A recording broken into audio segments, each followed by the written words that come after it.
Hello everyone, ಈ ಒಂದು video ನಮ್ಮ ಟೆಕ್ನಿಕಲ್ ಹಾಗೂ ನಾನ್ ಟೆಕ್ನಿಕಲ್ ಆಸ್ಪಿರೆಂಟ್ಸ್ಗೆ ಯೂಸ್ಫುಲ್ ಆಗುವಂಥ ಒಂದು ವಿಡಿಯೋ ಆಗಿರುತ್ತೆ. ಸೊ ಯಾರೆಲ್ಲ ಟೆಕ್ನಿಕಲ್ ಎಕ್ಸಾಮ್ಸ್ಗೆ ಪ್ರಿಪೇರ್ ಆಗ್ತಿದ್ದೀರಾ ಹಾಗೂ ನಾನ್ ಟೆಕ್ನಿಕಲ್ ಎಕ್ಸಾಮ್ಸ್ಗೆ ಪ್ರಿಪೇರ್ ಆಗ್ತಿದ್ದೀರಾ ಅವ್ರಿಗೆ ಯೂಸ್ಫುಲ್ ಆಗುವಂಥ ಒಂದು ವಿಡಿಯೋ ಆಗಿರುತ್ತೆ.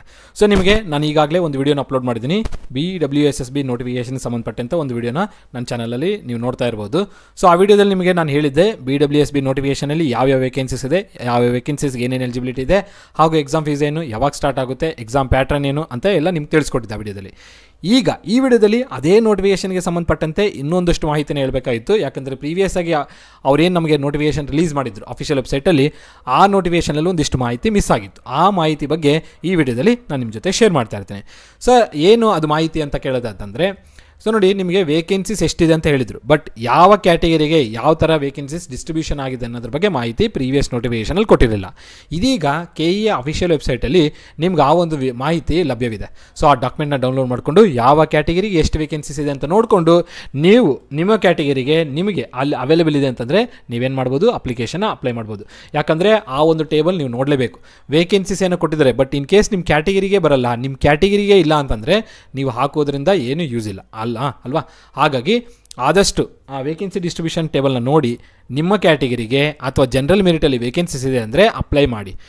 ನಿಮ್ಮ ಕ್ಯಾಟಗರಿಗೆ ಇಲ್ಲ ಅಥವಾ ಜನರಲ್ ಮೆರಿಟಿಗೆ ವೇಕೆನ್ಸಿ ಇಲ್ಲ, ಯಾವುದೋ ಬೇರೆ ಕ್ಯಾಟಗರಿ ಇದೆ ಅಂದರೆ ಅಪ್ಲೈ ಮಾಡೋದಕ್ಕೆ ಹೋಗಬೇಡಿ. ಯಾಕಂದರೆ ಸುಮ್ಮನೆ ದುಡ್ಡು ವ್ಯರ್ಥ ಮಾಡ್ಕೊಳ್ತೀರಾ. 700 ರೂಪಾಯಿ, 800 ರೂಪಾಯಿ, 1000 ರೂಪಾಯಿ ಫೀಸ್ ಇಟ್ಟಿದ್ದಾರೆ. ಹಾಗಾಗಿ ಈ ಕ್ಯಾಟಗರಿ ಡಿಸ್ಟ್ರಿಬ್ಯೂಷನ್ದು ಒಂದು ಟೇಬಲ್ನ ನೋಡಿದ ನಂತರ ವೇಕೆನ್ಸಿಗೆ ಅಪ್ಲೈ ಮಾಡಬೇಕಾಗಿಲ್ಲ ಅಂತ ಡಿಸೈಡ್ ಮಾಡಿ. ಸೊ ನಿಮ್ಮೆಲ್ಲರಿಗೂ ಗೊತ್ತಿರಬೇಕು, ಈಗಾಗಲೇ ನಾವು KPCL, AE, JEಗೆ ಮೆಕ್ಯಾನಿಕಲ್ ಹಾಗೂ EC, EEE ಇನ್ಸ್ಟ್ರುಮೆಂಟೇಷನ್ ಅವ್ರಿಗೆ ಕೋರ್ಸಸ್ನ ಮಾಡ್ತಾ ಇದ್ದೀವಿ.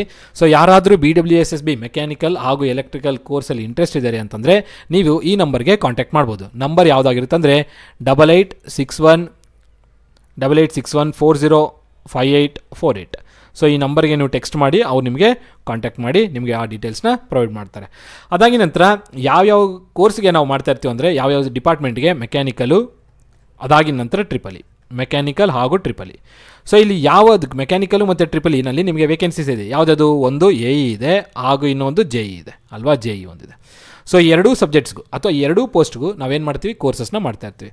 ಇಲ್ಲಿ ಏನಂದರೆ ಟೆಕ್ನಿಕಲ್ ಪೇಪರ್ ಹಾಗೂ ನಾನ್ ಟೆಕ್ನಿಕಲ್ ಪೇಪರ್ ಇದೆ. ಬಟ್ ಇಲ್ಲಿ ನಾವೇನು ಮಾಡ್ತೀವಿ ಅಂದರೆ JEಗೆ ಟೆಕ್ನಿಕಲ್ ಹಾಗೂ ನಾನ್ ಟೆಕ್ನಿಕಲ್ ಎರಡರದ್ದು ಕೋರ್ಸ್ ಅವೈಲೇಬಲ್ ಇರುತ್ತೆ. JEಗೆ ಅದು ಮೆಕ್ಯಾನಿಕಲನ್ನ ಇರಲಿ ಅಥವಾ EEE ಆದರೂ ಇರಲಿ. AEಗೆ ಮಾತ್ರ ನಾನ್ ಟೆಕ್ನಿಕಲ್ ಇರೋಲ್ಲ, ಕೇವಲ ಟೆಕ್ನಿಕಲ್ ಮಾತ್ರ ಪ್ರೊವೈಡ್ ಮಾಡಿರ್ತೀವಿ. ಸೊ ಇದೊಂದು ಗಮನದಲ್ಲಿರಲಿ ನೀವು ಕೋರ್ಸ್ ಡೀಟೇಲ್ಸ್ನ ಕೇಳೋಕ್ಕಿಂತ ಮುಂಚೆ. ಸೊ ಇನ್ನೇನಾದರೂ ಕೋರ್ಸ್ ಡೀಟೇಲ್ಸ್ ಬೇಕು ಅಂತಂದರೆ ನೀವು ಈ ನಂಬರ್ಗೆ ಕಾಂಟ್ಯಾಕ್ಟ್ ಮಾಡಿ, ಆ ಕೋರ್ಸಿನ ಡೀಟೇಲ್ಸ್ ನಿಮ್ಗೆ ಅವ್ರು ಪ್ರೊವೈಡ್ ಮಾಡ್ತಾರೆ. ಈಗ ವೇಕೆನ್ಸಿ ಡಿಸ್ಟ್ರಿಬ್ಯೂಷನ್ ಟೇಬಲ್ ಕಡೆಗೆ ನಾವು ಮೂವ್ ಆಗೋಣ. ಸೊ ನೋಡಿ, ಈ ಒಂದು ಡಾಕ್ಯುಮೆಂಟ್ ನೀವೇನು ಸ್ಕ್ರೀನಲ್ಲಿ ನೋಡ್ತಾ ಇದ್ದೀರಾ, ಸ್ಕ್ರೀನ್ ಮೇಲೆ ನೋಡ್ತಾ ಇದ್ದರೆ ಈ ಒಂದು ಡಾಕ್ಯುಮೆಂಟು KE ಅಫಿಷಿಯಲ್ ವೆಬ್ಸೈಟಲ್ಲಿ ನಿಮಗೆ ಅವೈಲೇಬಲ್ ಇದೆ. ನೀವು ಅಲ್ಲಿ ಆ ಡಾಕ್ಯುಮೆಂಟ್ನ ಡೌನ್ಲೋಡ್ ಮಾಡಿಕೊಂಡು ನೀವು ವೇಕೆನ್ಸಿ ಡಿಸ್ಟ್ರಿಬ್ಯೂಷನ್ ನೋಡಿ ನೀವೇನು ಮಾಡ್ಬೋದು, ಅಪ್ಲೈ ಮಾಡ್ಬೋದು. ಸೊ ನೋಡಿ, ಬೆಂಗಳೂರು ನೀರು ಸರಬರಾಜು ಮತ್ತು ಒಳಚರಂಡಿ ಮಂಡಳಿಯ ವಿವಿಧ ಗ್ರೂಪ್ B ಮತ್ತು ಗ್ರೂಪ್ C ವೃಂದದ ತಾಂತ್ರಿಕ ಮತ್ತು ತಾಂತ್ರಿಕೇತರ ನೇರ ನೇಮಕಾತಿ ಹಿಂಬಾಕಿ ಹುದ್ದೆಗಳ ವರ್ಗೀಕರಣ ವಿವರ. ಸೊ ನಿಮ್ಗೆ ಗೊತ್ತಿರಬೇಕು. ಸೊ ನಿಮಗೇನು ವೇಕೆನ್ಸೀಸ್ ಬಂದಿತ್ತು ಅಲ್ಲಿ 124+ ವೇಕೆನ್ಸೀಸ್ ಏನೋ ಇತ್ತು. ಇನ್ನು 200+ ವೇಕೆನ್ಸೀಸ್ ಇದೆ HKN HKಗೆ ಸೇರಿ. ಇಲ್ಲಿ ನೀವೇನು ನೋಡ್ತಿದ್ದೀರಲ್ಲ, ಈ ವೇಕೆನ್ಸಿ ಡಿಸ್ಟ್ರಿಬ್ಯೂಷನ್ ಕಲ್ಯಾಣ ಕರ್ನಾಟಕದು, ಅಂದರೆ ನಾನ್ ಹೈದರಾಬಾದ್ ಕರ್ನಾಟಕ ಅಲ್ಲ, ಹೈದರಾಬಾದ್ ಕರ್ನಾಟಕದು ವೇಕೆನ್ಸಿಯ ಡಿಸ್ಟ್ರಿಬ್ಯೂಷನ್ ಇದೆ. ಹೈದರಾಬಾದ್ ಕರ್ನಾಟಕದ HK ರೀಜನ್ದು. ಸೊ ನೋಡಿ, ಸಹಾಯಕ ಅಭಿಯಂತರ ಅಂದರೆ ಏನು, ಅಸಿಸ್ಟೆಂಟ್ ಇಂಜಿನಿಯರ್ ಅಲ್ವಾ. ಸೊ ಅಸಿಸ್ಟೆಂಟ್ ಇಂಜಿನಿಯರು ಸಿವಿಲಿನ ವೇಕೆನ್ಸೀಸ್ ಎಷ್ಟಿತ್ತು? 5 ಇತ್ತು. 5 ವೇಕೆನ್ಸೀಸು ಯಾವ ಥರ ಡಿಸ್ಟ್ರಿಬ್ಯೂಷನ್ ಆಗಿದೆ ಅಂತ ನೀವು ನೋಡ್ತಾ ಇರ್ಬೋದು.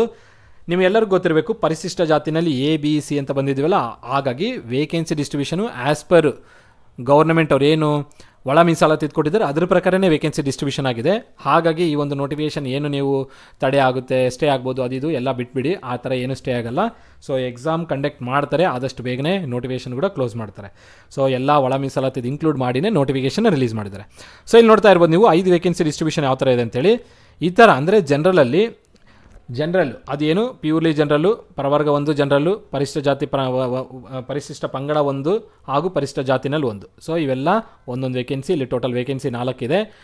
ಮಹಿಳಾ ಅವರಿಗೆ 1 ಇದೆ ಹಾಗೂ ಟೋಟಲ್ ವೇಕೆನ್ಸೀಸ್ 5 ಇದೆ ನೋಡಿ. ಸೊ ವೇಕೆನ್ಸಿ ಡಿಸ್ಟ್ರಿಬ್ಯೂಷನ್ ನೀವು ನೋಡ್ತಾ ಇರ್ಬೋದು. ನಾನು ನಿಮಗೆ ಎಕ್ಸ್ಪ್ಲೇನ್ ಮಾಡೋದಕ್ಕಿಂತ ನೀವೇ ನೋಡ್ಕೊಳ್ಳಿ.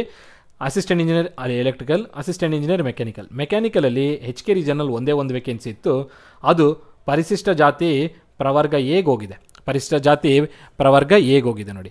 ಅದೇ ರೀತಿಯಲ್ಲಿ ಎಲೆಕ್ಟ್ರಿಕಲ್ಗೂ ನೋಡಿದ್ರು, ಇಲ್ಲೂ ಪರಿಶಿಷ್ಟ ಜಾತಿ ಪ್ರವರ್ಗ Aಗೆ ಹೋಗಿದೆ, 1 ವೇಕೆನ್ಸಿ ಇದೆ, ಅದೂ ಅಷ್ಟೇ. ಸೊ ಜನರಲಲ್ಲಿ HK ರೀಜನಲ್ಲಿ ಜನರಲಲ್ಲಿ ವೇಕೆನ್ಸೀಸ್ ಇಲ್ಲ. ಅದಾಗಿ ನಂತರ ಕಿರಿಯ ಅಭಿಯಂತರ ಅಂದರೆ ಜೂನಿಯರ್ ಇಂಜಿನಿಯರ್ ಸಿವಿಲು, ಅಲ್ಲಿ ಟೋಟಲ್ 3 ವೇಕೆನ್ಸೀಸ್ ಇದ್ದರೆ ಅದರ ಡಿಸ್ಟ್ರಿಬ್ಯೂಷನ್ ಈ ಥರ ಆಗಿದೆ ನೋಡ್ಕೊಳ್ಬೋದು. ಇಲ್ಲಿ ಜನರಲ್ಗೆ 1 ವೇಕೆನ್ಸಿ ಇದೆ.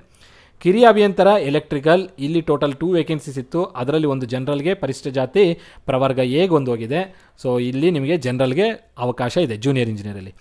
ಅದೇ ರೀತಿಯಲ್ಲಿ junior engineer mechanical total vacancy ಇದ್ದಿದ್ದು 1, ಇಲ್ಲಿ ಪರಿಶಿಷ್ಟ ಜಾತಿ ಪ್ರವರ್ಗ 1ಕ್ಕೆ ಹೋಗಿದೆ. ಸೊ ಜೂನಿಯರ್ ಇಂಜಿನಿಯರ್ HK ರೀಜನಲ್ಲಿ ಜನರಲಲ್ಲಿ ವೇಕೆನ್ಸೀಸ್ ಬಂದಿಲ್ಲ. ಇನ್ನು ಸಹಾಯಕ ಅಂದರೆ ಅಸಿಸ್ಟೆಂಟು ಟೋಟಲ್ ವೇಕೆನ್ಸಿ 5 ಇದ್ದರೆ ಅದರಲ್ಲಿ ಪರಿಶಿಷ್ಟ ಪಂಗಡಗೆ 2 ವೇಕೆನ್ಸೀಸ್ ಇದ್ದವು. ಅದಾಗಿನ ಪರಿಶಿಷ್ಟ ಜಾತಿ ಪ್ರವರ್ಗ ಎಗೆ 1 ಹೋಗಿದೆ, ಸಾಮಾನ್ಯ ಅಭ್ಯರ್ಥಿಗೆ 1 ಇದೆ, HK ರೀಜನು ಸಾಮಾನ್ಯದಲ್ಲಿ 1 ಇದೆ ನೋಡಿ. ಕಿರಿಯ ಸಹಾಯಕ ಅಂದರೆ ಜೂನಿಯರ್ ಅಸಿಸ್ಟೆಂಟು, ಇಲ್ಲಿ ಟೋಟಲ್ ಆಗಿ ಎಷ್ಟಿದೆ 15 ವೇಕೆನ್ಸೀಸ್ ಇದೆ, ಸಾಮಾನ್ಯವಾಗಿ 1 ಬಂದಿದೆ, ಉಳಿಕಿರೋ ಕ್ಯಾಟಗಿರಿ ಈ ಥರ ಡಿಸ್ಟ್ರಿಬ್ಯೂಷನ್ ಆಗಿದೆ. ಮಹಿಳಾಗೆ 2 ಇದೆ, ಮೊತ್ತ 2 ಸಾಮಾನ್ಯದಲ್ಲೂ. ಗ್ರಾಮೀಣ ಅಭ್ಯರ್ಥಿಗೆ 2 ಇದೆ, ಇದು ಏನು ಫಿಸಿಕಲಿ ಹ್ಯಾಂಡಿಕ್ಯಾಪ್ಗೆ 1+1 ಟೋಟಲ್ 2 ವೇಕೆನ್ಸೀಸ್ ಇದೆ. ಇಲ್ಲಿ ನಿಮಗೆ ಅವಕಾಶ ಇದೆ. ಅದಾದ ನಂತರ ಮಾಪನ ಓದುಗಾರ ಅಂದರೆ meter reader total 26 vacancy HK region ಅವ್ರಿಗಿದ್ದರೆ ಅದರಲ್ಲಿ ನೋಡಿ ಈ ರೀತಿಯಲ್ಲಿ ವೇಕೆನ್ಸೀಸ್ ಬಂದಿರುತ್ತೆ. ಯಾವ ರೀತಿಯಲ್ಲಿ ಅಂದರೆ ಸೊ ಜನರಲಲ್ಲಿ ಟೋಟಲ್ 3 ವೇಕೆನ್ಸೀಸ್ ಇದೆ, ಇನ್ನು ಉಳಿಕಿರೋ ಕ್ಯಾಟಗಿರಿ ಈ ಥರ ಡಿಸ್ಟ್ರಿಬ್ಯೂಷನ್ ಆಗಿದೆ.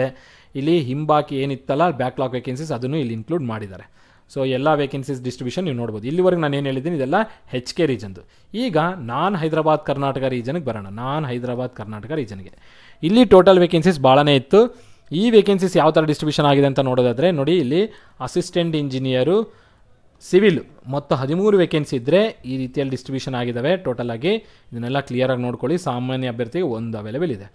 ಅದೇ ರೀತಿಯಲ್ಲಿ ಸಹಾಯಕ ಅಭಿಯಂತರ electrical engineering group B vacancy total ಆಗಿ 4 ಇದ್ದರೆ ಆ 4 ಈ ರೀತಿಯಲ್ಲಿ ಡಿಸ್ಟ್ರಿಬ್ಯೂಷನ್ ಆಗಿದೆ. ಜನರಲ್ ಮೆರಿಟ್ ಅವರಿಗೆ 1 ಬಂದಿದೆ, ಇನ್ನು 2 ಬಂದು ಪರಿಶಿಷ್ಟ ಜಾತಿ ಪರಿಶಿಷ್ಟ ಪಂಗಡ ಹಾಗೂ ಮಹಿಳಾ ವಿದ್ಯಾರ್ಥಿಗೆ ಹೋಗಿದೆ, ಮಹಿಳಾ ಅಭ್ಯರ್ಥಿಗೆ.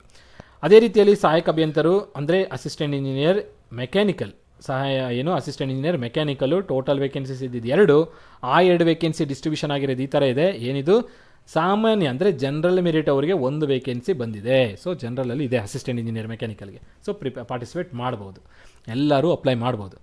ಯಾಕಂದರೆ ಬರೀ ಕ್ಯಾಟಗಿರಿಗೆ ಒಂದೇ ಇತ್ತು ಅಂದರೆ ನೀವು ಅಪ್ಲೈ ಮಾಡೋಕ್ಕಾಗ್ತಿರಲ್ಲ. ಬಟ್ ಜನರಲ್ ಮೆರಿಟಲ್ಲಿರೋ ಕಾರಣದ ನಿಮ್ದು ಯಾವುದೇ ಕ್ಯಾಟಗಿರಿ ಇದ್ದರೂ ನೀವು ಇದಕ್ಕೆ ಎಲಿಜಿಬಲ್ ಇರ್ತೀರ. ಸಹಾಯಕ ಅಭಿಯಂತರ ಅಂದರೆ ಅಸಿಸ್ಟೆಂಟ್ ಇಂಜಿನಿಯರು ಕಂಪ್ಯೂಟರ್ ಸೈನ್ಸು, ಅದರಲ್ಲಿ 1 ವೇಕೆನ್ಸಿ ಇದ್ದಿದ್ದು, ಅದು ಪರಿಶಿಷ್ಟ ಜಾತಿ ಪ್ರವರ್ಗ 1ಕ್ಕೆ ಹೋಗಿದೆ. ಇನ್ನು ಕಿರಿಯ ಅಭಿಯಂತರ ಅಂದರೆ ಜೂನಿಯರ್ ಇಂಜಿನಿಯರ್ ಸಿವಿಲ್ ಅವರಿಗೆ 20 ವೇಕೆನ್ಸಿ ಇದ್ದರೆ ಡಿಸ್ಟ್ರಿಬ್ಯೂಷನ್ ಈ ಥರ ನೋಡ್ತಾ ಇರ್ತೀರ. ಅದೇ ರೀತಿಯಲ್ಲಿ junior engineer electrical total vacancy 21 ಇತ್ತು, ಆ ವೇಕೆನ್ಸಿಯ ಡಿಸ್ಟ್ರಿಬ್ಯೂಷನ್ ಟೇಬಲ್ ನೀವು ಇಲ್ಲಿ ನೋಡ್ಬೋದು. ಪಾಸ್ ನೋಡ್ಕೊಳ್ಳಿ ಯಾವ ಕ್ಯಾಟಗಿರಿಗೆ ಎಷ್ಟೆಷ್ಟಿದೆ ಅಂತೇಳಿ. ಇನ್ನು junior engineer mechanical total 10 vacancy ಇತ್ತು ನಾನ್ ಹೈದರಾಬಾದ್ ಕರ್ನಾಟಕದಲ್ಲಿ. ಸೊ ಜನರಲ್ ಮೆರಿಟಿಗೆ 1 ಬಂದಿದೆ, 2Aಗೆ 1 ಹೋಗಿದೆ, ಕ್ಯಾಟಗಿರಿ 1ಗೆ ಹೋಗಿದೆ, ಪರಿಶಿಷ್ಟ ಪಂಗಡಗೆ 1 ಹೋಗಿದೆ, ಪರಿಶಿಷ್ಟ ಜಾತಿ A ಮತ್ತು B ಒಂದೊಂದು ವೇಕೆನ್ಸಿ ಡಿಸ್ಟ್ರಿಬ್ಯೂಷನ್ ಆಗಿದೆ. ಲೇಡೀಸ್ ಕ್ಯಾಟಗಿರಿಯಲ್ಲಿ 2 ವೇಕೆನ್ಸಿ ಬಂದಿದೆ, ಗ್ರಾಮೀಣ ಅಭ್ಯರ್ಥಿನಲ್ಲಿ 1 ಮತ್ತು ಫಿಸಿಕಲ್ ಹ್ಯಾಂಡಿಕ್ಯಾಪಲ್ಲಿ 1. ಸೊ ಮೆಕ್ಯಾನಿಕಲಲ್ಲಿ ಲೇಡೀಸ್ ಕ್ಯಾಟಗಿರಿಯಲ್ಲಿ 2 ಇದಾವೆ ನೋಡಿ, ಚೆನ್ನಾಗಿ ಅಪ್ಲೈ ಮಾಡ್ಬೋದು ನೀವು. ಸಹಾಯಕ ಗ್ರೂಪ್ ಸಿ ವೇಕೆನ್ಸಿ ಇಲ್ಲಿ 3 ವೇಕೆನ್ಸೀಸ್ ಬ್ಯಾಕ್ಲಾಗ್ ವೇಕೆನ್ಸೀಸ್ ಇತ್ತು, ಅದರ ಡಿಸ್ಟ್ರಿಬ್ಯೂಷನ್ ನೀವು ಇಲ್ಲಿ ನೋಡ್ಬೋದು. ಅದಾಗಿ ನಂತರ ಕಿರಿಯ ಸಹಾಯಕ ಜೂನಿಯರ್ ಅಸಿಸ್ಟೆಂಟ್ ಟೋಟಲ್ 50 ವೇಕೆನ್ಸಿ ಇತ್ತು, ಅದರ ಡಿಸ್ಟ್ರಿಬ್ಯೂಷನ್ ಟೇಬಲ್ನ ಇದನ್ನು ಈ ಥರ ಕೊಟ್ಟಿದ್ದಾರೆ. ಸೊ ಪಾಸ್ ಮಾಡಿ ವಿಡಿಯೋನ ನೋಡ್ಕೊಳ್ಳಿ. ಮೀಟರ್ ರೀಡರು 37 ವೇಕೆನ್ಸೀಸು ಬ್ಯಾಕ್ಲಾಗ್ ಇತ್ತು ನಾನ್ ಹೈದರಾಬಾದ್ ಕರ್ನಾಟಕದಲ್ಲಿ, ಆ ವೇಕೆನ್ಸಿಯ ಡಿಸ್ಟ್ರಿಬ್ಯೂಷನ್ ಟೇಬಲ್ ನೀವು ಇಲ್ಲಿ ನೋಡಬಹುದು. ಈ ವೇಕೆನ್ಸಿ ಡಿಸ್ಟ್ರಿಬ್ಯೂಷನ್ ನೋಡಿ ಮಹಿಳಾ ಕ್ಯಾಟಗಿರಿಯಲ್ಲಿ ಭಾಳಷ್ಟಿದೆ. ಓಕೆನಾ, ಹಾಗಾಗಿ ಪ್ರಿಪರೇಷನ್ ಮಾಡಿಕೊಂಡ್ರೆ ಮಹಿಳೆಯರು ಈಸಿಯಾಗಿ ಈ ಜಾಬ್ನ ಕ್ಲಿಯರ್ ಮಾಡ್ಕೊಳ್ತಾರೆ. ಅದಾಗಿ ನಂತರ ಎರಡನೇ ದರ್ಜೆ ಉಗ್ರಾಣ ಪಾಲಕ, ಇಲ್ಲಿ ನಿಮಗೆ ಉಗ್ರಾಣ ಪಾಲಕ ಇಲ್ಲಿ ಟೋಟಲಾಗಿ ನಿಮಗೆ 4 ವೇಕೆನ್ಸಿ, ಅದರ ಡಿಸ್ಟ್ರಿಬ್ಯೂಷನ್ ಟೇಬಲ್ ನೀವು ಇಲ್ಲಿ ನೋಡ್ಬೋದು. ಅದಾಗಿ ನಂತರ ಇನ್ನೇನು ಇಲ್ಲ, ಎಲ್ಲ ವೇಕೆನ್ಸಿಯ ಡಿಸ್ಟ್ರಿಬ್ಯೂಷನ್ನ ಪೋಸ್ಟ್ಗಳ ವೇಕೆನ್ಸಿಯ ಡಿಸ್ಟ್ರಿಬ್ಯೂಷನ್ನ ನೋಡ್ತಾ ಇದ್ದೀರಾ. ಸೊ ಇದು ನಿಮಗೆ ಅಫಿಷಿಯಲ್ ವೆಬ್ಸೈಟಲ್ಲಿ ನೀವು ಈ ಡಾಕ್ಯುಮೆಂಟ್ನ ಡೌನ್ಲೋಡ್ ಮಾಡಿಕೊಂಡು ಆ ಡಿಸ್ಟ್ರಿಬ್ಯೂಷನ್ ಯಾವ ಥರ ಆಗಿದೆ ಅಂತೇಳಿ ಒಂದಿಷ್ಟು ಪೇಷನ್ಸಿಂದ ಈಸಿಯಾಗಿ ನೋಡ್ಕೊಳ್ಳಿ. ಅದಾಗಿ ನಂತರ ಅಪ್ಲಿಕೇಶನ್ ಅಪ್ಲೈ ಮಾಡಿ. ಸೊ ನಿಮ್ಮೆಲ್ಲರಿಗೂ ಗೊತ್ತಿರುವಂತೆ ಅಸಿಸ್ಟೆಂಟ್ ಇಂಜಿನಿಯರ್ ಹಾಗೂ ಜೂನಿಯರ್ ಇಂಜಿನಿಯರ್ ಮೆಕ್ಯಾನಿಕಲ್ ಹಾಗೂ ಎಲೆಕ್ಟ್ರಿಕಲ್ಗೆ ಕೋರ್ಸ್ ಮಾಡ್ತಾ ಇರ್ತೀವಿ. ಕಾಲ್ ಮಾಡಬೇಕಾಗಿರುವಂಥ ನಂಬರ್ ಕೋರ್ಸಿನ ಡೀಟೇಲ್ಸ್ಗಾಗಿ 8861405848. ಸೊ ಜೂನಿಯರ್ ಇಂಜಿನಿಯರ್ ಹಾಗೂ ಅಸಿಸ್ಟೆಂಟ್ ಇಂಜಿನಿಯರ್ಗೆ ಕೋರ್ಸ್ ಲಭ್ಯವಿರುತ್ತೆ. ನಿಮ್ಮೆಲ್ಲರಿಗೂ ಈಗಾಗಲೇ ಹೇಳಿದ್ದೀನಿ, ಜೂನಿಯರ್ ಇಂಜಿನಿಯರ್ ಆಗಲಿ ಅಸಿಸ್ಟೆಂಟ್ ಇಂಜಿನಿಯರ್ ಆಗಲಿ ನಾನ್ ಟೆಕ್ನಿಕಲ್ ಪೇಪರ್ ಇರುತ್ತೆ. ಟೆಕ್ನಿಕಲ್ ಪೇಪರು ಕೇವಲ ಅಸಿಸ್ಟೆಂಟ್ ಇಂಜಿನಿಯರ್ಗೆ ಅವೈಲೇಬಲ್ ಇರುತ್ತೆ. ನಾನ್ ಟೆಕ್ನಿಕಲ್ ಪೇಪರ್ ಇಲ್ಲಿರಲ್ಲ. ಟೆಕ್ನಿಕಲ್ ಪೇಪರ್ಗೆ ಮಾತ್ರ ನಾವು ಕೋರ್ಸ್ ಕೊಡ್ತಿರ್ತೀವಿ, ಎಲೆಕ್ಟ್ರಿಕಲ್ ಆಗಲಿ ಮೆಕ್ಯಾನಿಕಲ್ ಆಗಲಿ. ಇನ್ನು ಜೂನಿಯರ್ ಇಂಜಿನಿಯರ್ ಕೇಸಿಗೆ ಬಂತಂದರೆ ನಾನ್ ಟೆಕ್ನಿಕಲ್ ಪೇಪರ್ ಇಲ್ಲಿ ನಾವು ಕೊಟ್ಟಿರ್ತೀವಿ, ಅದಾಗಿ ನಂತರ ಟೆಕ್ನಿಕಲ್ ಪೇಪರ್ ಇರುತ್ತೆ. ಸೊ ಜೂನಿಯರ್ ಇಂಜಿನಿಯರಲ್ಲಿ GS ಹಾಗೂ ಟೆಕ್ನಿಕಲ್ ಪೇಪರ್ ಎರಡಕ್ಕೂ ಕೋರ್ಸ್ ನಮ್ಮ ಹತ್ರ ಅವೈಲೇಬಲ್ ಇರುತ್ತೆ. ಸೊ ಇಂಟ್ರೆಸ್ಟೆಡ್ ಕ್ಯಾಂಡಿಡೇಟ್ಸು ಈ ಒಂದು ನಂಬರ್ಗೆ ಕಾಂಟ್ಯಾಕ್ಟ್ ಮಾಡಿ ಆ ಕೋರ್ಸಿನ ಡೀಟೇಲ್ಸ್ನ ಪಡೆದುಕೊಳ್ಬೋದು. ಈ ವಿಡಿಯೋ ಇಷ್ಟ ಆದರೆ ಲೈಕ್ ಮಾಡಿ, ಚಾನಲ್ಗೆ ಸಬ್ಸ್ಕ್ರೈಬ್ ಆಗದಿದ್ದರೆ ಸಬ್ಸ್ಕ್ರೈಬ್ ಮಾಡಿ ಹಾಗೂ ನಿಮ್ಮ ಫ್ರೆಂಡ್ ಜೊತೆಗೆ ಶೇರ್ ಮಾಡಿ. ಇಷ್ಟು ಹೇಳ್ತಾ ಈ ವಿಡಿಯೋನ ಏನು ಮಾಡೋಣ. ಎಲ್ಲರಿಗೂ ಧನ್ಯವಾದಗಳು. ಹಾಗೂ ಇನ್ನೊಂದು ಕೊನೆಯ ಪಾಯಿಂಟು, ಏನೇ ಡೌಟ್ ಇರಲಿ ಈ ಒಂದು ಸರ್ಕ್ಯುಲರ್ ಬಗ್ಗೆ ಅಥವಾ ನೋಟಿಫಿಕೇಷನ್ ಬಗ್ಗೆ ಕಮೆಂಟ್ ಬಾಕ್ಸಲ್ಲಿ ಮೆನ್ಷನ್ ಮಾಡಿ, ಆ ಕಮೆಂಟ್ಗೆ ನಾನು ರಿಪ್ಲೈ ಮಾಡ್ತೀನಿ. ಸೊ ಇಷ್ಟು ಹೇಳ್ತಾ ಈ ವಿಡಿಯೋನ ಏನು ಮಾಡೋಣ. ಎಲ್ಲರಿಗೂ ಧನ್ಯವಾದಗಳು. Have A nice day.